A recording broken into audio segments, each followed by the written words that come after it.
Hey folks, time for another video, and today I want to talk to you about Spectre.Console, which is a pretty sweet .NET library to build console applications. And I've got like a little sample based on something we actually needed to build last year, although last year when we did this, I think there was no Spectre.Console yet, or at least I wasn't aware of it. So this would have been very cool. So, and I think not only is it cool, but I also think it's worth mentioning that it's not just for play projects, because even I, which spend my days building APIs, distributed systems, web applications, stuff like that, and just last year I needed to do something that would be a console application. Sure, I could use some PowerShell and stuff like that, but I prefer, when it's something a bit more complex, I prefer to not use scripts and actually build some applications. So I will show you that. But I won't show you all the features that are available in this great library. As we can see here, all the colors, the way to put things in the screen, tables, this hierarchical way of doing things, graphs, exceptions, stuff like that, and like live rendering, stuff like that. So I won't show you all of this working, but hopefully I will pique your interest with my simple sample, and you will play a bit with it and eventually see that it will be useful for things even outside side projects. It will probably be useful to build something more usable. If it's not something that just use once and throw away, maybe this will be rather useful. So let me change and remove myself from the screen so we can focus on the code. And let's get started. So introducing the context and the base for our application, I will just copy here a class or a couple of classes. And the use case that we had was we needed to migrate things from one type of database to another. So it was really something different. And we wanted to migrate stuff. So because we needed to do some transformations, get something in one format, transform in another format, put in another place with something, some rules and stuff like that.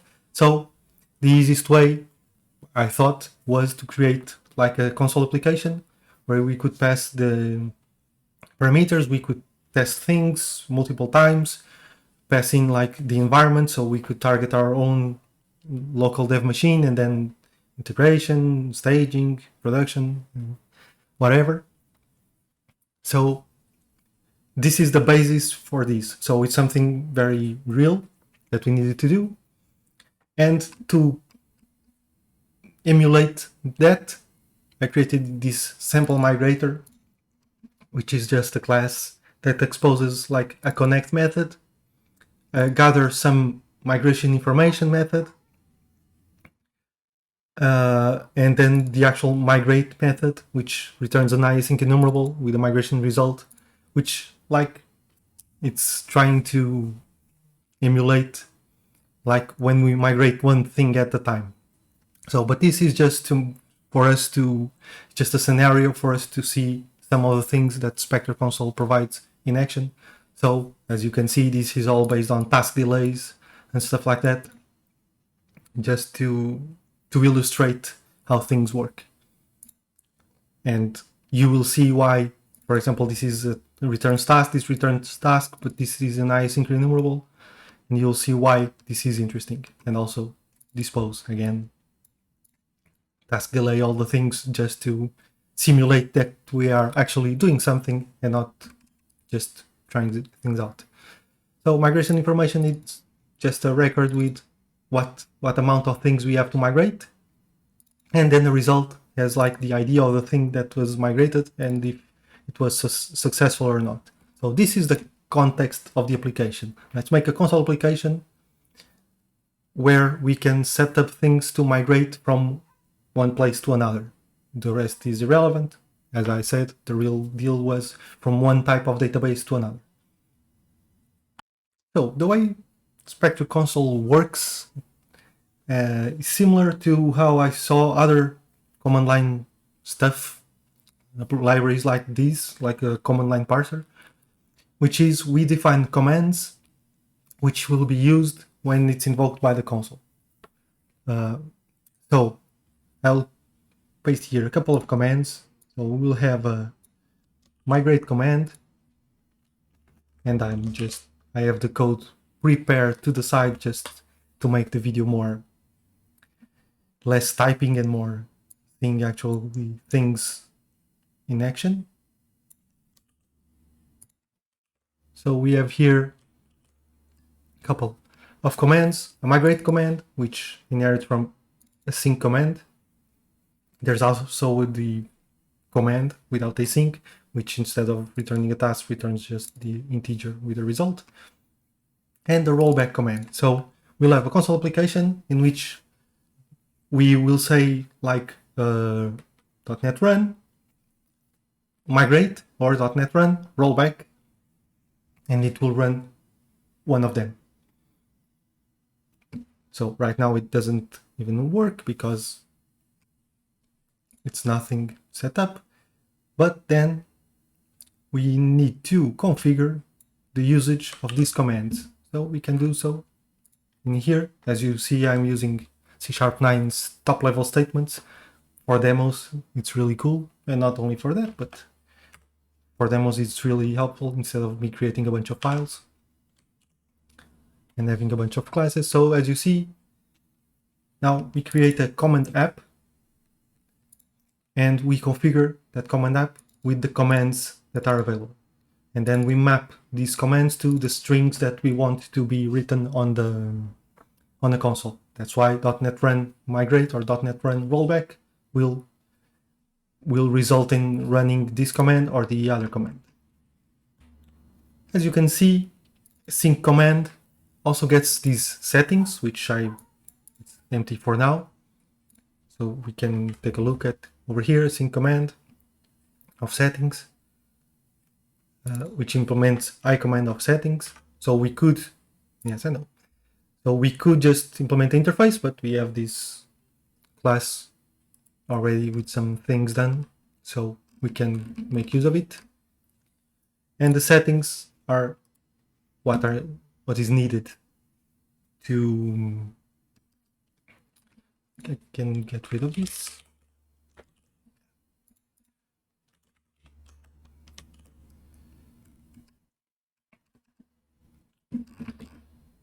This won't run because yeah, I'm still missing this. Okay, still down. But yeah, so these settings will be a way for us to provide some options, like when you do git commit message and you pass the message. So this will be the way to pass things in. So let's start with defining these settings. So I can grab it here.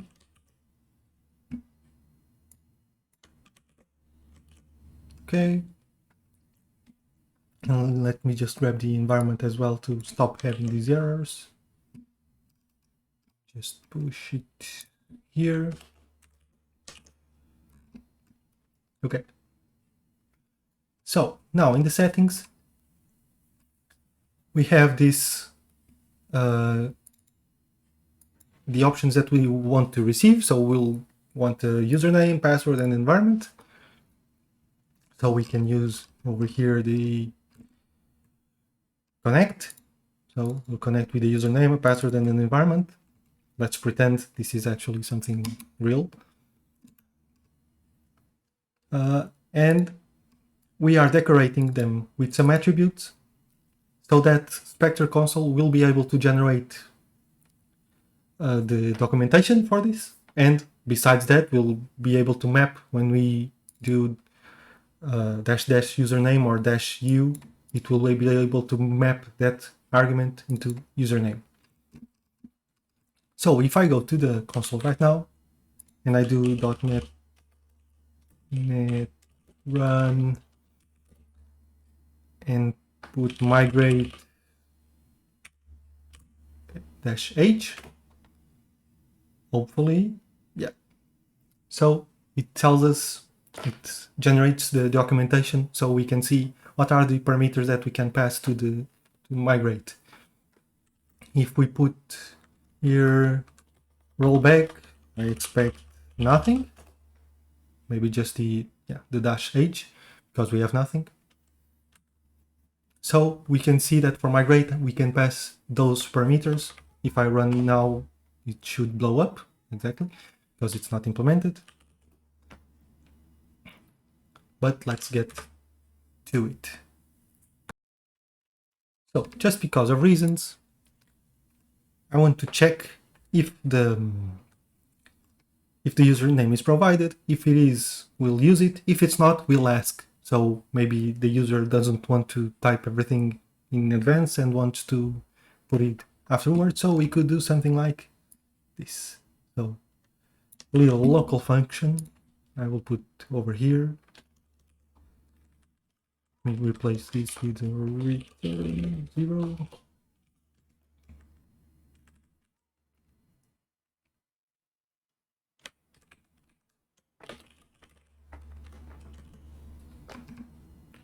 And over here in the ask username if missing, we're just going to pass in the username. If it's not null or empty, we can use it. Otherwise, we'll use a feature from Spectre.Console. And this is the way we interact with the console, is using this hacky console class. Let's check. Eventually. Let's go.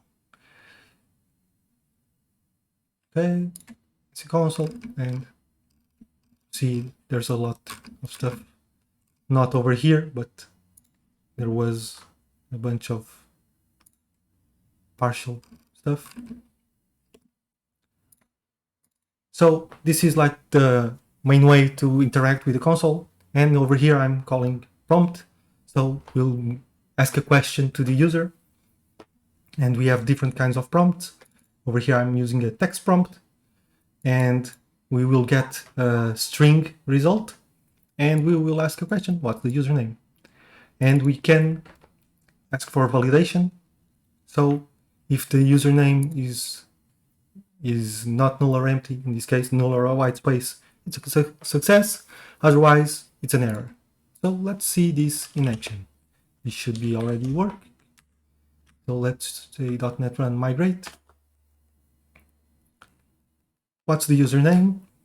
And let's say that the username is nothing. So it doesn't even like it. So let's put it Joe. And now it worked. But I think this just didn't like, it's not the validation in action. I think it's just because it's empty and it didn't like it, I think. So let's see again. Now let's do the same thing, but for the password. So again, let me grab a couple of local functions to help with the password. And it's similar. And before looking into that, why I'm saying it's probably, it doesn't like that it's empty, is because like I would expect this to appear. So now we'll see this in action. So this is basically the same. Now the difference is I have a try get valid password. And I have some rules in which the password length should be bigger than 2. So over here, I would expect us to see that. So besides that, it's mostly the same, but we have this secret, which means that we won't see the password I'm typing. So let me grab here. And of course, these local functions and ask for password, this is my code, so nothing to do with Spectre.Console. I just found it would be a nice way to organize things. So now we expect So for starters, clean, and instead of this, let's say -u is Joe, so it shouldn't ask for the username again. So now it's asking for the password. And for the password, let me put just one letter, invalid password. So the validation is working here, and you see it's yellow. And we are just validating. So when I put 2, also doesn't work. I put 3. Now that's interesting that the stars are like that. If I put 3 or 4, now it's okay. It ran.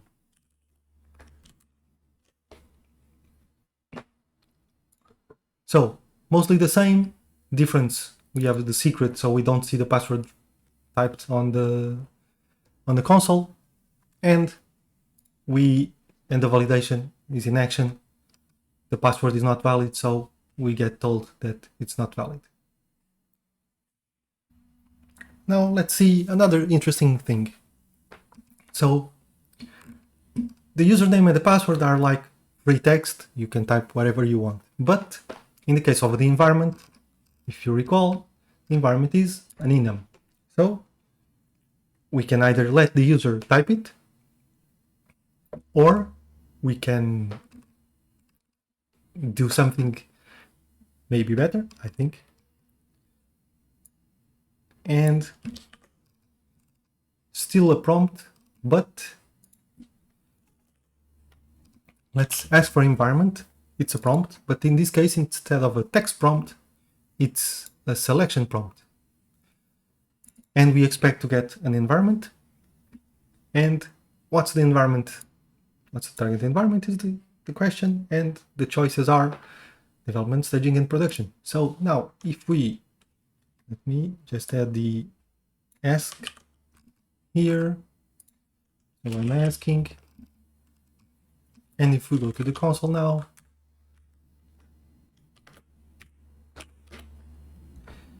a great password, and what's the target environment? And as you see now we have selection. Instead of having to type, we just select something and let's put staging. So pretty cool. And the most important thing that I expect you to get from this is, yeah, it doesn't seem like a lot, but the thing is I'm doing this demo relatively quickly, even though I'm not typing.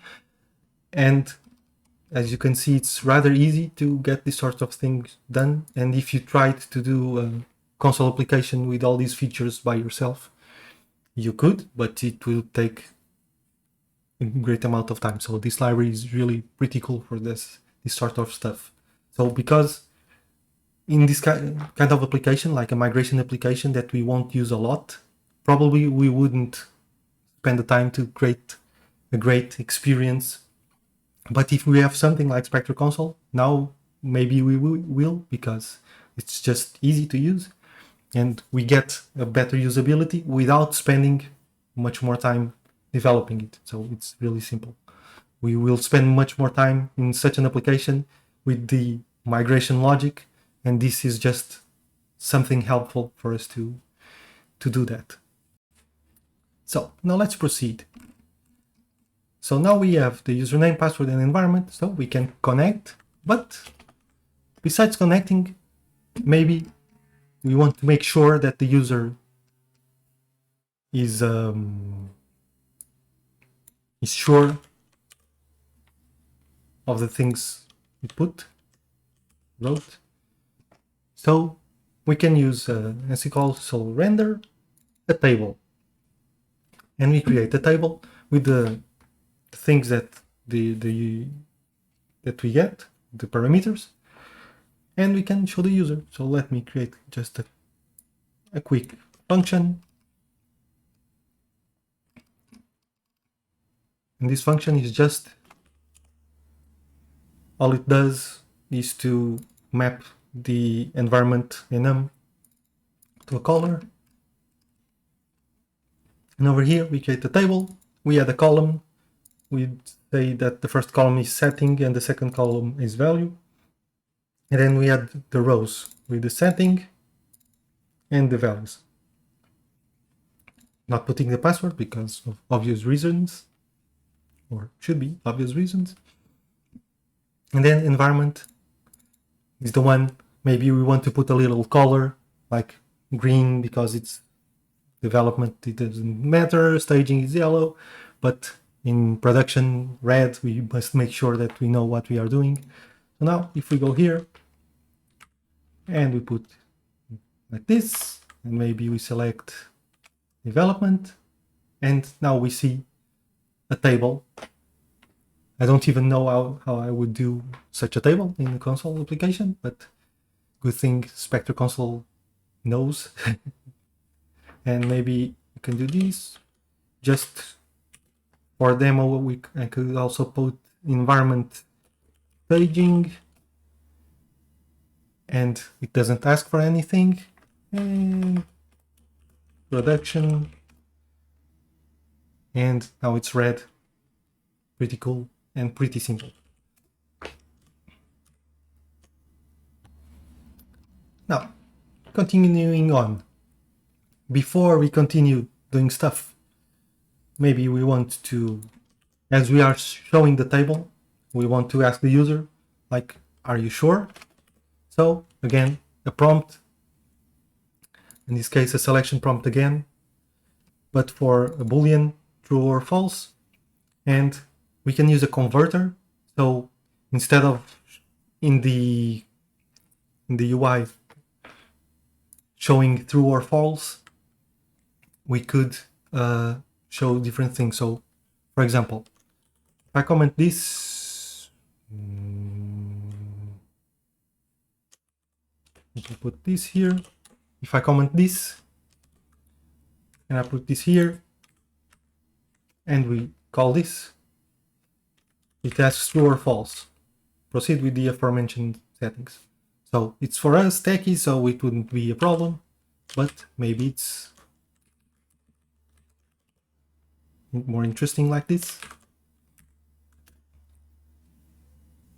And now yes or no, but will be used true or false inside the application logic.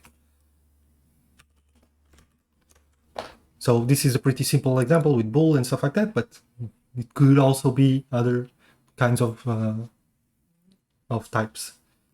And then we get the response from the prompt. So the selection we return, and if not proceed with settings, then let's stop because the user is not sure it introduced the right parameters. So let's continue with the next step, and I'll just add, let's just create the migrator, like that class, and let's put a try finally, just where we'll do some stuff in the try, and then finally we'll just clean up anything that's needed. So let's connect, so call migrator.connect, but maybe use a status.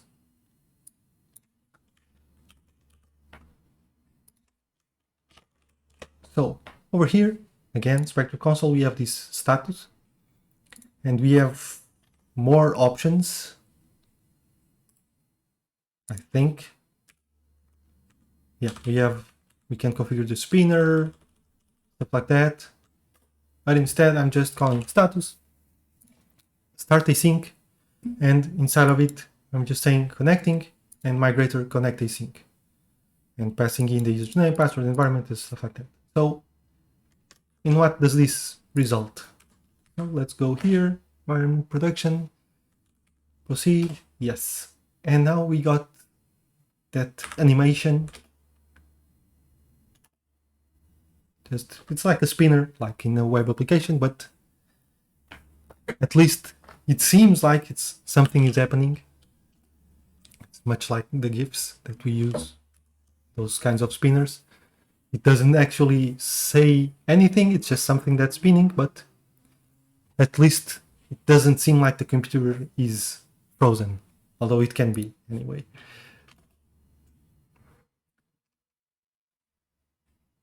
So if you remember from over here, the migrator,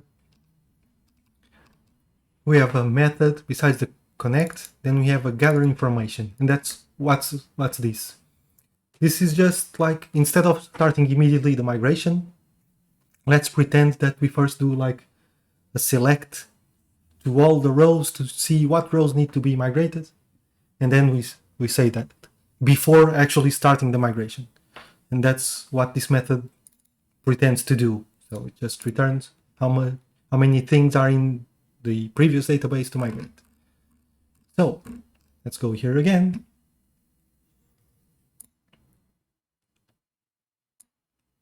And for starters, let's do something similar. Again, the status, and gather some information. Nothing special here, it's just the same thing. It returns a task, so we await the task. Then we ask again another selection prompt. It's the same, exactly the same thing as in this one, proceed with settings. This is proceed with migration. So we see if the results from this migration information are the ones that the user is expecting, then let's go. Otherwise, let's stop. So let's just see this in action. Just nothing special, but let's see. So proceed, yes, connecting, gathering, and now found 150 things to migrate, proceed or not. Let's say yes, nothing happens yet. Okay, so not something super interesting, but it needs to be done. So let's put here in the finally another one of those spinners, just to have information when we are disposing of the migrator and disconnecting, stuff like that. Let's put an indicator. So won't show you this working because it's the same as before. So let's jump immediately to something more interesting, which is, if you recall, for the migrator, for the migrate method itself, I used an async enumerable so that we can report when each element, migrated element, completes. So to do this, we use this progress, and we can use it to create a progress bar. And so inside of this, we can create a migration task. And the max value for the migration tasks is the things to migrate. So instead of us having to do math to find out what is the 100%, we can just pass the value, and this this progress bar will take care of it. And then let's just say that the progress bar, what we do here is we keep the successes and failures, and then we do an await for each migrate async. We get rid of this return 0, migrate async. So if it's a successful migration, we up the successes, otherwise the failures. And the migration task itself, we always increment to 1 so that the progress bar keeps growing. And now, if we run this, let's go again. Let's proceed, connecting, gathering information. That's yes. And now we have a sweet progress bar, which, unlike the spinners that don't say much, this actually means when it was like 50%, it actually meant that 75 of our items were migrated, and now that 100%, the 150 were migrated, or at least or migrated or failed. So either this or this, but the task was completed either successfully or not. And then we have these results, which I'm just using a value tuple with the successes and failures. And we can wrap things up with just a bar chart, because why not?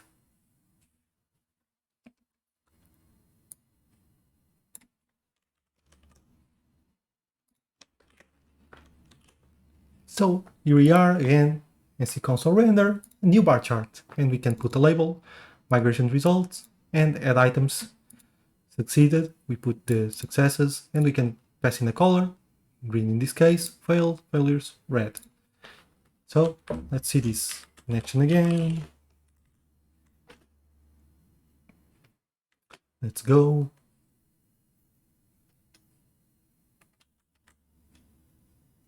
Let's go, migrating. We are doing a lot of work, a lot of task delays. Okay, so, and we got this bar chart. So we got 120 successful migrations and 30 failures. And if I recall correctly, it's random, so if we run this again, it will be different.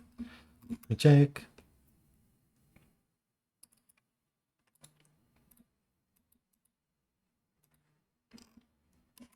The mouse is acting up. Yeah, random. So if we run this again, it will probably be different, but again, this is nothing to do with Spectre.Console, it's just me playing around with stuff. Let's go, let's go. I should probably reduce the time for this, but with this time, it's more of an impact. Prettier. Okay, yeah, it's random. Okay. So, and that's mostly it for migrate. Now, maybe I wrote a blog post about this in the past, and I finished around here, so didn't implement a rollback. But just for the kicks, and let's implement a rollback with some interesting stuff. So let's go here. It will be just quick. I won't go through everything. So I'll just replace the rollback. Where is it? Rollback command. Let me go and replace it. And just before we see how things are working, let's go and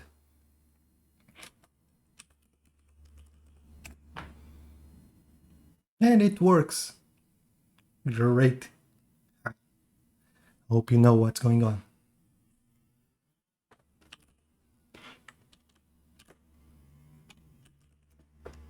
Okay, so this was just for the fun of it. And basically, I saw Khalid from the JetBrains team play with this. And just for the fun of it, I grabbed it just for this. So I have a GIF over here. And this is basically just a sample demo of the integration between Spectre.Console and how's it called? Now I drew a blank. Image Sharp. Yeah, so there's an integration package. If I go here to Spectre.Console, edit CSproj, and there's an Image Sharp Spectre.Console package to integrate things, and the result is what we just saw. We can put images in the console. In this case, a GIF. Although this is trickery, that's why I noticed from Khalid. He's basically loading the image, getting the frames, and then grabbing a bunch of frames and doing this. I won't go into details because I just did this for the fun of rickrolling people. But I would recommend you take a look at what Khalid did. Let me check here. So he didn't rickroll people, but it was a nice idea, and that's why I felt like putting it here. But props to him and the Spectre.Console folks and the Image Sharp folks. So that's it for this one. The code is available on GitHub. I will put it in the links as usual. I'll also put a link for the